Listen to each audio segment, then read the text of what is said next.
اللہ تعالی ہم سے والہانہ محبت فرماتے ہیں۔ دنیا کے اندر ماں جتنی اپنے بچے سے پیار کرتی ہے، محبت کرتی ہے، اللہ تعالیٰ کی ذات ماں سے 70 گنا زیادہ ہم سے پیار فرماتے ہیں، محبت کرتے ہیں۔ ماں اپنے بچے سے کتنا پیار کرتی ہے، دنیا کے اندر کوئی ایسا ترازو نہیں جس کے اندر ماں کے پیار کو ماپا جائے، تولا جائے۔ ہاں چند مثالیں ہیں جن سے پتہ چلتا ہے کہ واقعی والدہ کو بے حد اپنے بچوں سے پیار ہوتا ہے۔ ایک مثال میں پیش کرتا ہوں جو انسانوں کی نہیں صرف پرندوں کی ہے کہ مرغی اپنے بچوں سے اتنا پیار کرتی ہے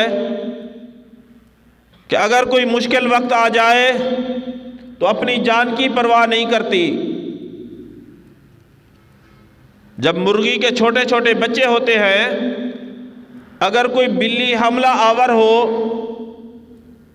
تو مرغی جو بلی کا شکار ہے اپنی جان کے پرواہ کیے بغیر وہ بلی سے لڑ پڑتی ہے۔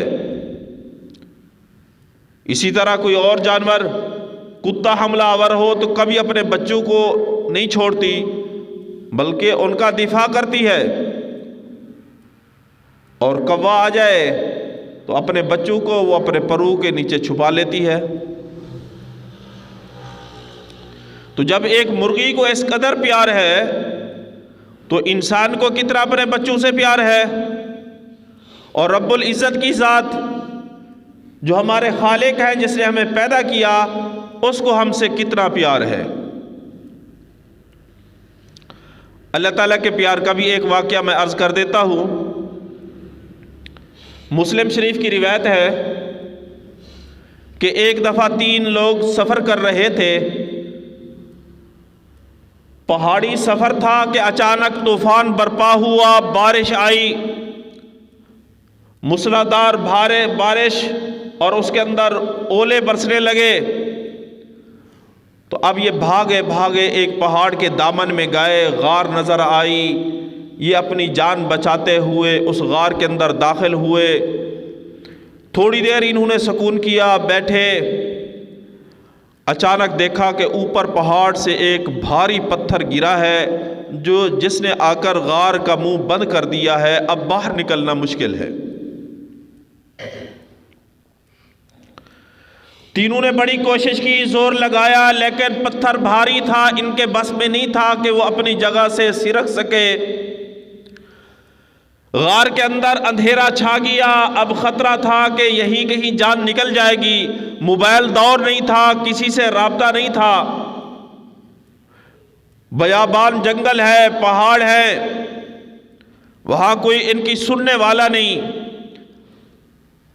جب انسان دنیا کی مدد سے مایوس ہوتا ہے پھر وہ رب کے ساتھ کال ملاتا ہے۔ تینوں نے اپنے رب سے رابطہ کیا اور آپس کے اندر مشورہ کیا کہ ہم میں سے ہر ایک اپنی کوئی نیکی اللہ کے دربار میں پیش کرے، اس واسطے سے اللہ رب العزت سے دعا مانگے۔ تینوں میں سے ایک نے اللہ تعالیٰ کی دربار کے اندر ہاتھ اٹھائے اور عرض کیا کہ یا اللہ، میں اگر اپنی نیکیوں کو دیکھتا ہوں تو میرے دل کو ایک نیکی لگتی ہے، وہ یقیناً تیرے دربار میں قبول ہوگی۔ وہ نیکی یہ ہے کہ میری عادت تھی کہ میں بکریوں کا دودھ نکال کے آتا، میں اسے گرم کرتا، تیار کر کے سب سے پہلے میں اپنے والدین کو پلاتا۔ جب والدین دودھ پی لیتے اس کے بعد میں اپنے بچوں کو وہ دودھ دیتا تھا۔ تو ایک دفعہ ایسا ہوا کہ مجھے گھر آنے میں دیر ہو گئی، رات کو دیر سے پہنچا، جب میں آیا دودھ نکالا، دودھ تیار کیا، میرے والدین سو چکے تھے۔ میں دودھ لے کے والدین کے سرانے کھڑا رہا، بچے روتے رہے، دودھ مانگتے رہے، میں نے والدین کا ادب اور احترام اتنا رکھا کہ یہ میرا اصول نہ ٹوٹے، جب تک والدین دودھ نہیں پیتے میں اپنے بچوں کو دودھ نہیں دوں گا۔ میں نے ساری رات والدین کے سرانے کھڑے ہو کے گزاری۔ جب صبح والدین بیدار ہوئے، میری اس حالت کو دیکھا، ان کی آنکھوں سے آنسو برسنے لگے۔ یا اللہ، مجھے لگتا ہے یہ میری نیکی تیرے دربار کے اندر قبول ہے۔ اگر یہ میری نیکی تیرے دربار میں قبول ہے، میں اس کا واسطہ دیتا ہوں، یا اللہ اس پتھر کو غار کے منہ سے ہٹا دے۔ یہ کہنا تھا کہ اللہ کا کرنا ہوا، پتھر کو ایک دم جھٹکا لگا، وہ اپنی جگہ سے سرکا اور ایک سوراخ ہوا جس سے آسمان نظر آنے لگا۔ اب تینوں میں سے دوسرے نے اللہ کے دربار کے اندر فریاد کی کہ یا اللہ، مجھے اپنے چچے کی بیٹی سے عشق ہو گیا تھا، اس نے مطالبہ رکھا تھا 100 دینار جمع کر کے لا، میں نے محنت مزدوری کی، اس کے اندر پاگل ہوا، 100 دینار جمع کیے، جب میں نے 100 دینار اسے دیے، میں گناہ کرنا چاہتا تھا، اب وہ میرے قبضہ قدرت کے اندر تھی، اس نے مجھے کہا کہ اللہ سے تو نہیں ڈرتا، میرے دل کے اندر یا اللہ تیرا خوف طاری ہو گیا، وہ میرے قبضے میں تھی، میں گناہ نہ کر سکا اور میں نے اسے چھوڑ دیا۔ اللہ تعالیٰ اس کے لیے 2 جنتوں کا وعدہ فرماتے ہیں، وَلِمَنْ خَافَ مَقَامَ رَبِّهِ جَنَّتَانِ، جو اللہ کے خوف سے ڈر گیا، گناہ نہیں کیا، اس کے لیے 2 جنتیں ہیں۔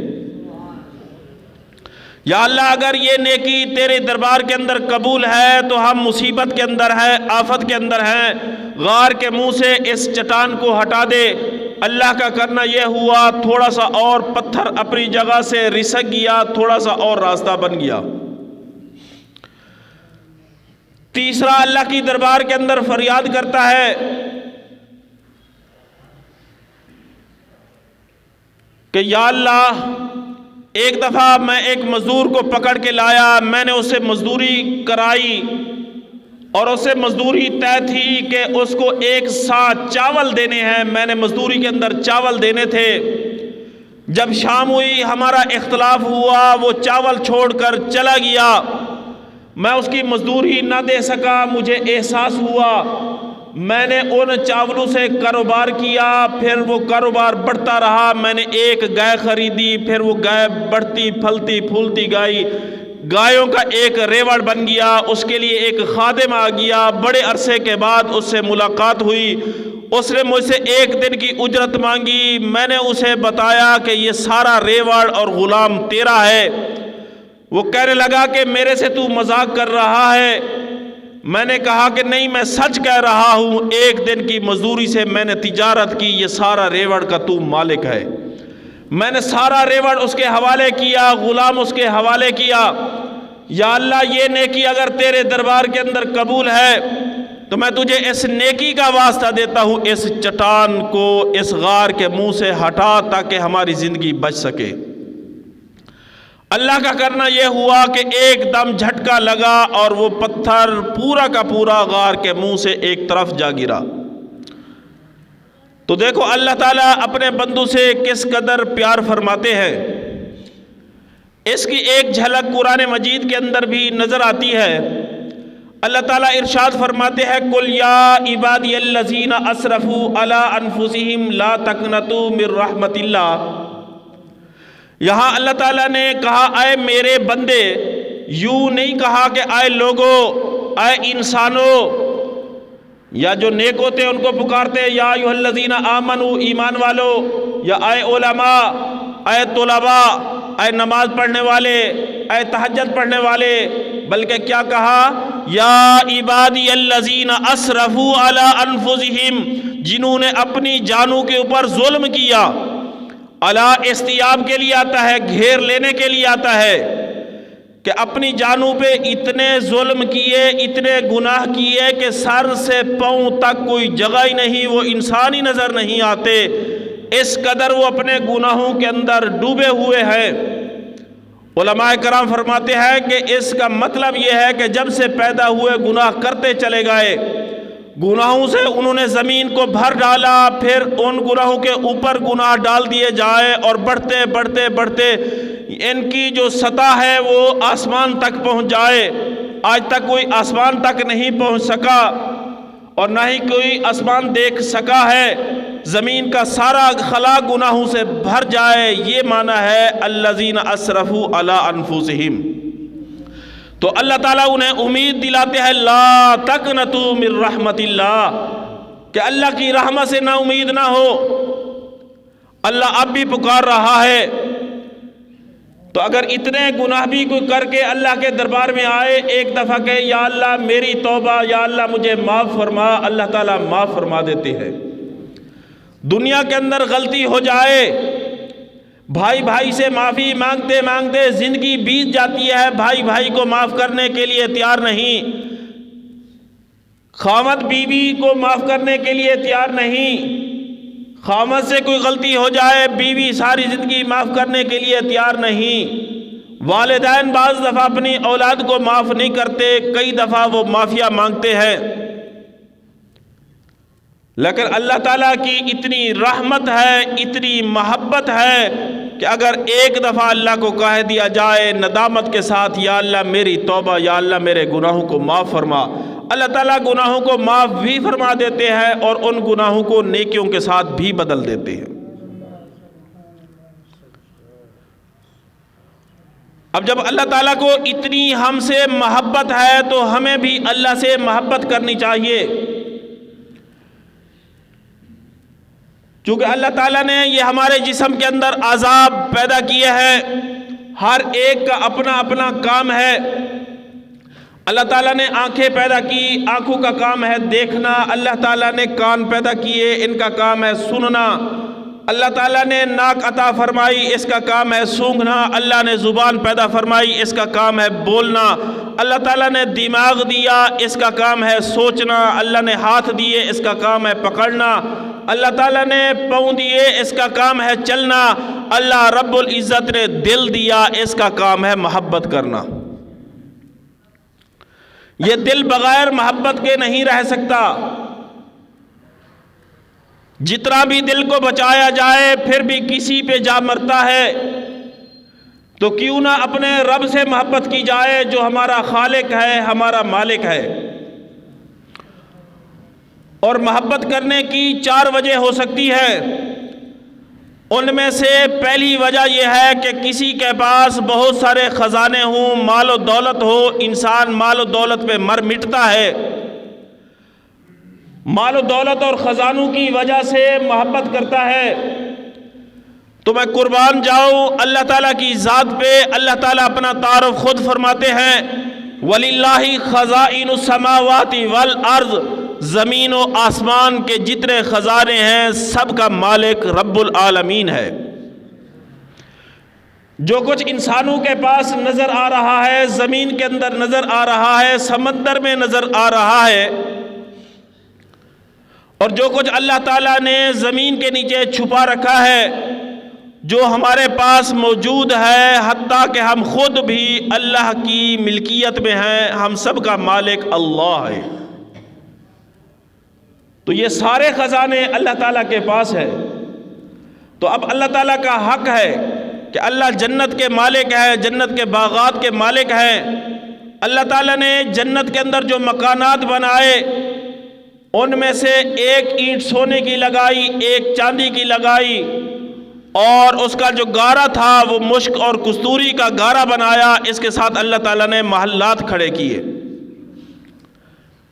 اور وہ اتنا خوبصورت منظر ہوگا، اتنا قیمتی ہوگا کہ جب انسان جنت کے اندر داخل ہوں گے وہ اس نظارے کو دیکھتے دیکھتے 1,00,000 سال گزار دیں گے کہ اللہ تعالیٰ نے اتنا خوبصورت منظر کیسے بنایا۔ دنیا کے اندر اس خوبصورت منظر کو دیکھنے کے لیے لوگ سیر و تفریح پہ جاتے ہیں، یہ ساری نقل ہے، وہاں اصل ملے گی، وہاں کوئی عیب نہیں ہوگا۔ جب سارے خزانے اللہ تعالیٰ کے پاس ہیں تو یہ تقاضا کرتے ہیں کہ اللہ تعالیٰ سے محبت کی جائے، اور محبت کی دوسری وجہ حسن و جمال ہوتا ہے، انسان حسن پہ مر مٹتا ہے۔ تو اللہ تعالیٰ کی ذات بڑی حسین ہے، بڑی جمیل ہے۔ اللہ تعالیٰ نے مخلوق کو اتنا حسین بنایا تو خود خالق جو پیدا کرنے والا ہے وہ کتنا حسن و جمال والا ہوگا۔ جب جنتی جنت کے اندر چلے جائیں گے، جنت کا نظارہ کریں گے، جنت کو دیکھیں گے، جنت کی نہریں دیکھیں گے، محلات دیکھیں گے، اپنی حوروں سے ملیں گے۔ اس کے بعد اللہ تعالیٰ کی طرف سے اعلان ہوگا، جنتیوں سے پوچھا جائے گا کہ کسی چیز کی ضرورت ہے؟ تو جنتی اتنے جنت کو دیکھ کے خوش ہوں گے، اتنے خرم ہوں گے، نہ وہاں تھکاوٹ ہوگی، نہ کوئی مشقت ہوگی، اور نہ ہی کسی چیز کی ضرورت ہوگی۔ جنتی جواب دیں گے کہ یا اللہ تیرا لاکھ لاکھ احسان ہے کہ تو نے اتنی بڑی نعمت سے ہمیں نوازا۔ یا اللہ ہم خوش ہیں، ہمیں کسی چیز کی ضرورت نہیں۔ تو اللہ تعالیٰ کی طرف سے آواز آئے گی کہ اپنے علماء سے پوچھو، شاید کوئی چیز رہ گئی ہو، تمہیں اس چیز کی ضرورت ہو۔ تو جنتی اپنے اپنے علماء کے پاس جائیں گے، جن کے پیچھے جمعہ پڑھتے تھے، جن سے تعلق تھا، جن سے محبت تھی۔ وہاں جا کر عرض کریں گے کہ اللہ تعالیٰ کی طرف سے اعلان ہوا ہے، اگر جنت کے اندر کوئی شے باقی رہ گئی ہے تو وہ آپ لے سکتے ہیں۔ ہم نے اپنے ذہن کے مطابق سوچا، ہمیں ساری نعمتوں سے نواز دیا گیا، کسی چیز کی کوئی کمی نہیں۔ علماء متوجہ کریں گے کہ ابھی بڑی نعمت باقی ہے، وہ ہے اللہ تعالیٰ کا دیدار۔ تم اپنے رب سے رب کا دیدار مانگو۔ پھر سارے جنتی جمع ہو کر ہم سب اللہ تعالیٰ سے اللہ تعالیٰ کا دیدار مانگیں گے۔ اب دیدار کا وقت مقرر ہوگا۔ یہاں پر امام غزالی رحمت اللہ علیہ نے بڑی عجیب باتیں لکھی ہیں کہ یہ دیدار کس کیفیت کے ساتھ ہوگا، اس کا کیا اہتمام ہوگا۔ امام غزالی رحمت اللہ علیہ لکھتے ہیں کہ جب اللہ تعالیٰ کی طرف سے خوشخبری دے دی جائے گی کہ تم دیدار کرنے والے ہو، تو ایک حسن کا بازار لگے گا، سارے جنتی اس حسن کے بازار میں جائیں گے اور حسن کے بازار کے اندر میک اپ کریں گے۔ دنیا کے اندر کسی کا چہرہ لمبا ہے، ساری دنیا مل جائے وہ گول نہیں ہو سکتا، گول ہے لمبا نہیں ہو سکتا۔ ہاں اس کے اوپر پینٹ شیڈ ہو سکتا ہے، اس کے کلر مختلف کیے جا سکتے ہیں۔ وہاں اللہ تعالیٰ یہ قدرت عطا فرمائیں گے کہ سامنے شیشے لگے ہوں گے، ہر ایک اپنے اعضاء کو خود سیٹ کرے گا، اس کی فیٹنگ کرے گی، کتنا بڑا ناک ہو، آنکھ کیسی ہو، پلکیں کیسی ہوں، سر سے لے کر پاؤں تک یہ اپنی اعضاء کی ہر بندہ سیٹنگ کرے گا حسن کے بازار میں۔ جب یہ سیٹنگ ہوگی پھر اسے کپڑے پہنائے جائیں گے، کپڑے جو عطا کیے جائیں گے، ہر جوڑے کے اندر رنگوں کے ہزار ہزار شیڈ ہوں گے۔ یہاں 2-3 کلر کی جھلکیں آ جائے انسان مر مٹتا ہے کہ بڑے حسین کپڑے ہیں۔ وہاں ہزاروں طرح کی جھلکیں ہوں گی، کلر جو ہے وہ لہریں گے اور مختلف رنگ نکلیں گے، وہ جوڑے عطا کیے جائیں گے۔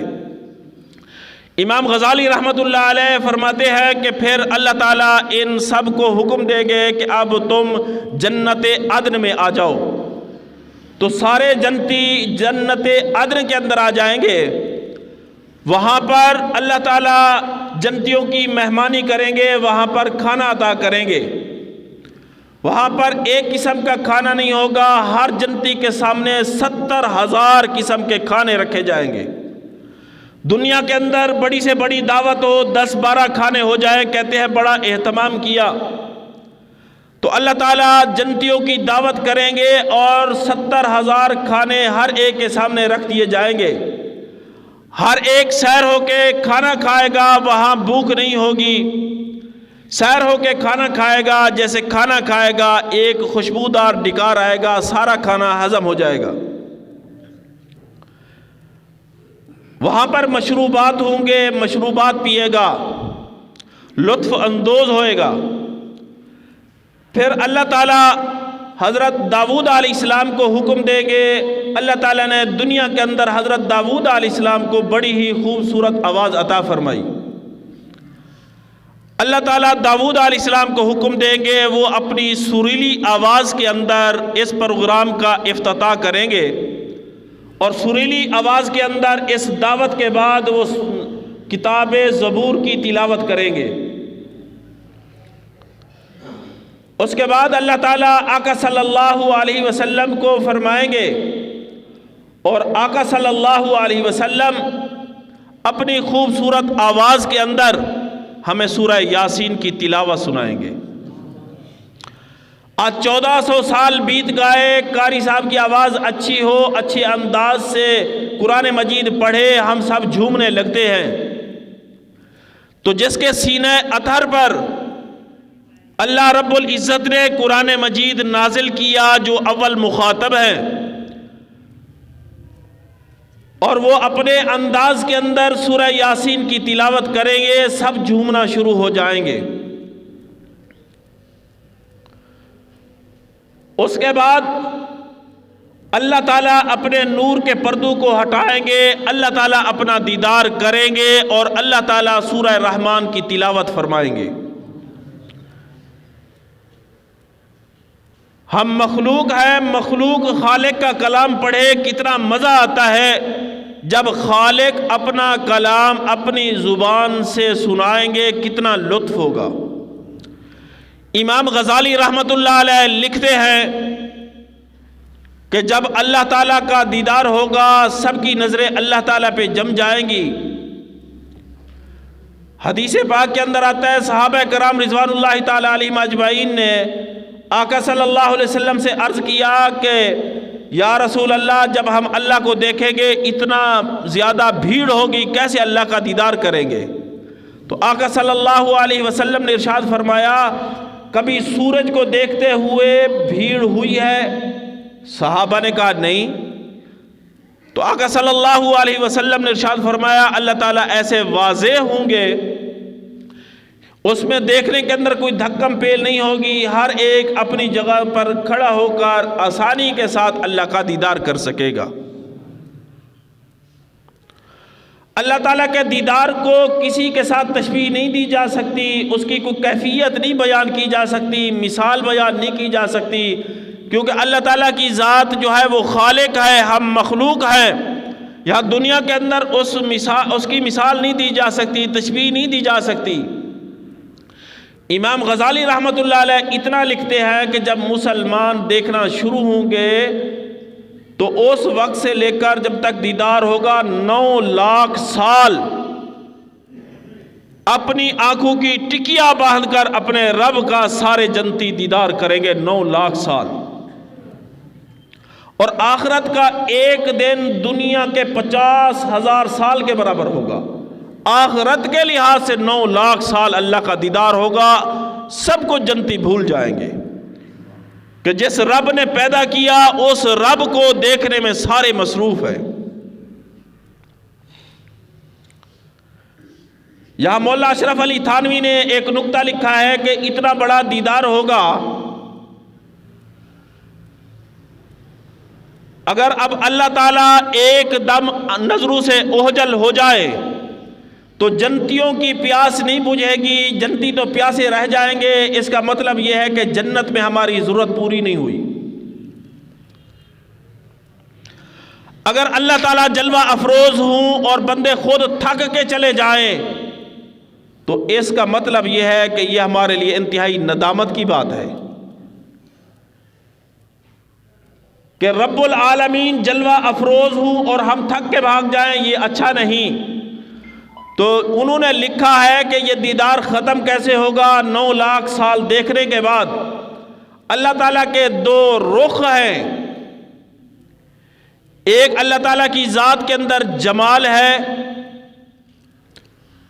اور دوسرا اللہ تعالیٰ کی ذات کے اندر جلال ہے۔ اب یہ جمال جلال کے اندر بدلنا شروع ہوگا، روشنی بڑھتی چلی جائے گی، بڑھتی چلی جائے گی، بڑھتی چلی جائے گی، حتیٰ کہ سب نیچے دیکھیں گے اور یہ مجلس ختم ہو جائے گی۔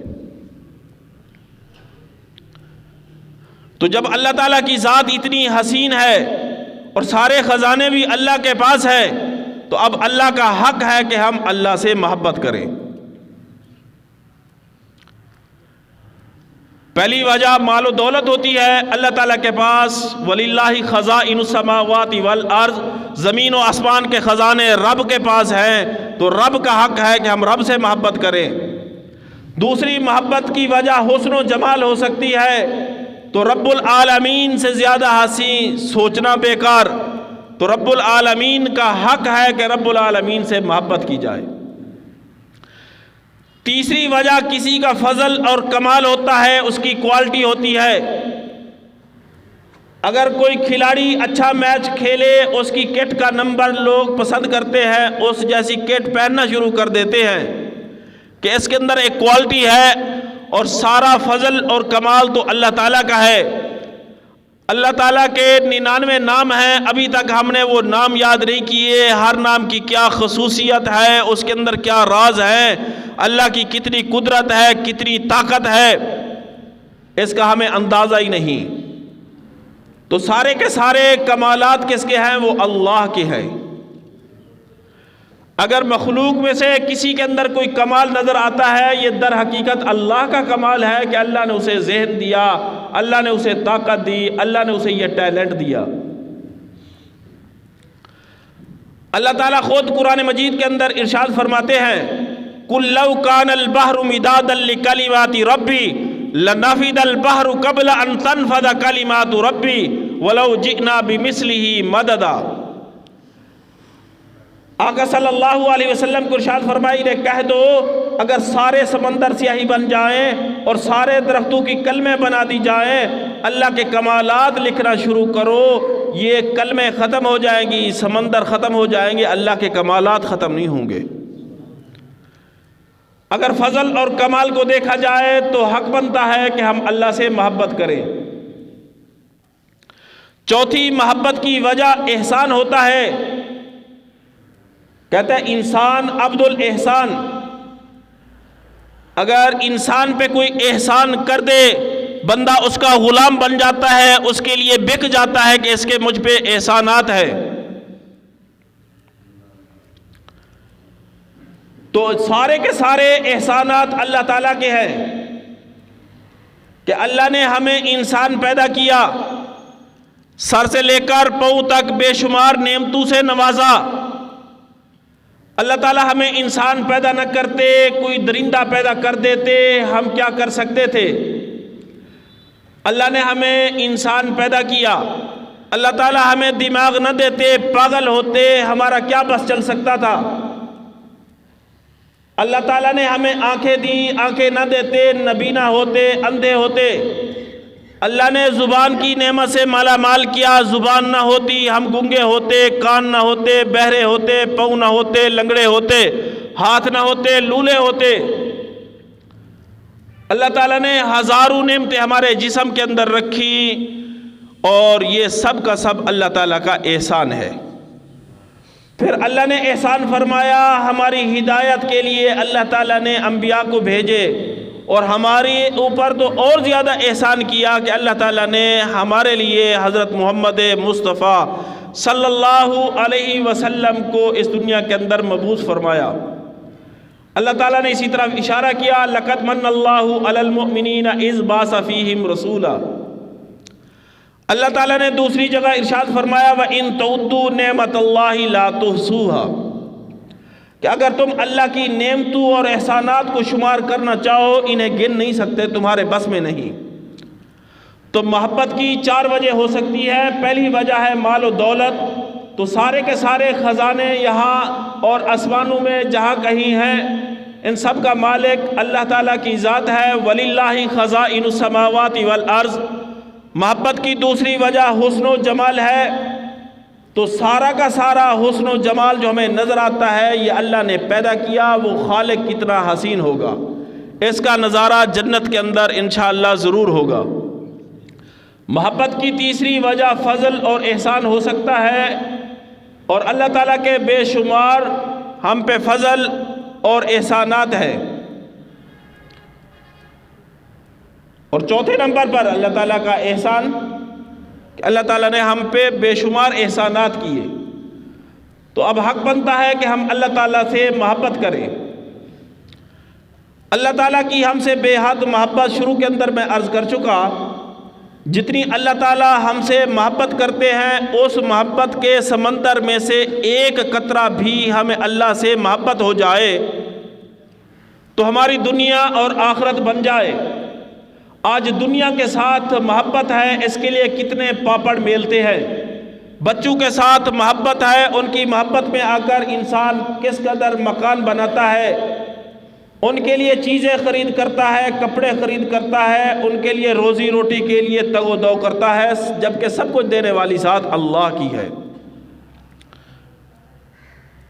تو دنیا کی چیزوں کے ساتھ محبت کتنا ان کے لیے ہم پاپڑ میلتے ہیں، کتنی تگ و دو کرتے ہیں۔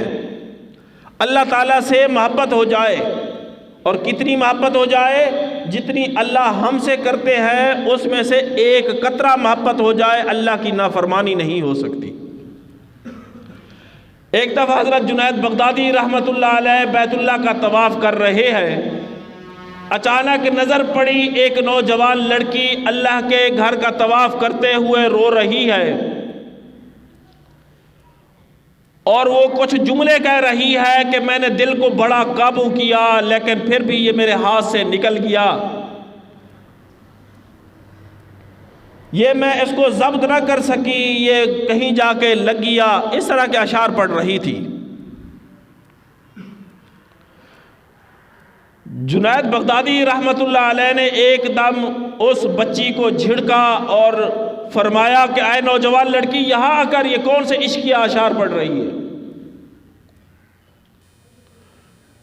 بچی نے کہا کہ تو کیا کر رہا یہاں؟ اس نے کہا کہ میں اللہ کے گھر کا طواف کر رہا ہوں۔ بچی نے کہا رب کو چھوڑ کر پتھروں کا طواف کر رہا ہے، اے تو کیسا جنید ہے؟ حضرت جنید بغدادی رحمت اللہ علیہ فرماتے ہیں اس بچی کی اتنی چوٹ لگی میں گرا بے ہوش ہو گیا، جب مجھے ہوش آیا وہ بچی نظر نہ آئی کہ اس کو اللہ سے کتنی محبت تھی۔ ایک دفعہ ایک شخص نے حضرت عیسیٰ علیہ السلام سے درخواست کی کہ اے عیسیٰ علیہ السلام، اللہ تعالیٰ سے فریاد کرے کہ اللہ تعالیٰ اپنی محبت میں سے ایک قطرہ مجھے عطا کر دے۔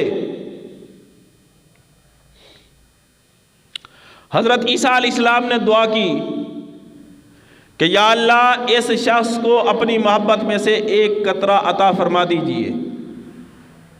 اللہ تعالیٰ نے ایک قطرہ محبت کا عطا کیا۔ کچھ وقت گزر جانے کے بعد حضرت عیسیٰ علیہ السلام اس بستی کے اندر آئے اور اس نوجوان کو ڈھونڈنے لگے۔ لوگوں سے پوچھا، انہوں نے بتایا کہیں جنگلوں کے اندر ہوگا، یہاں آبادی کو چھوڑ چکا ہے۔ حضرت عیسیٰ علیہ السلام اس کی تلاش میں پہاڑوں کی طرف گئے اور اسے تلاش کرنا شروع کیا۔ توجہ کرنے سے پتہ چلا کہ اس پہاڑ کے پیچھے سے رونے کی آواز آ رہی ہے۔ حضرت عیسیٰ علیہ السلام وہاں پہنچے اور دیکھا تو وہ زار و قطار اللہ کے سامنے رو رہا ہے۔ تو عیسیٰ علیہ السلام نے فرمایا کہ اے نوجوان السلام علیکم، اسے اپنی طرف متوجہ کرنا چاہا لیکن نوجوان پہ کوئی اثر نہ ہوا۔ عیسیٰ علیہ السلام نے اپنا تعارف کرایا کہ میں وہی عیسیٰ ہوں جس کو تو نے کہا تھا کہ اللہ سے محبت مانگ کے دیکھ، لیکن نوجوان بالکل متوجہ نہ ہوا۔ اللہ تعالیٰ کی طرف سے آواز آئی کہ اے عیسیٰ، تو نے خود ہی اس کے لیے ایک قطرہ محبت کا مانگا تھا، یہ اسی محبت میں فریفتہ ہے، تو اسے بلانا چاہتا ہے، اس کے جسم کے ٹکڑے ٹکڑے بھی کر دے، یہ تیری طرف نہیں دیکھ سکتا۔ اسے میرے سے محبت اب اتنی زیادہ ہو گئی کہ یہ کسی کو دیکھ نہیں سکتا، نہ اسے اپنی جان کی پرواہ ہے، نہ اسے کھانے کی فکر، نہ پہننے کی فکر، اسے کوئی فکر نہیں۔ تو اللہ تعالیٰ سے دعا ہے کہ اللہ تعالیٰ اپنی محبت میں سے کوئی آدھا قطرہ ہمیں بھی عطا فرمائے کہ ہمارا رجحان اور توجہ اللہ تعالیٰ کی طرف سے ہو، اور ہم بھی اللہ تعالیٰ کے احکامات پہ عمل کرنے والے بن جائیں اور اللہ کی نافرمانیوں سے باز آ جائیں۔ دنیا کی چیزوں کے ساتھ محبت ہوئی، ہم ان کے لیے دن رات ایک کر رہے ہیں۔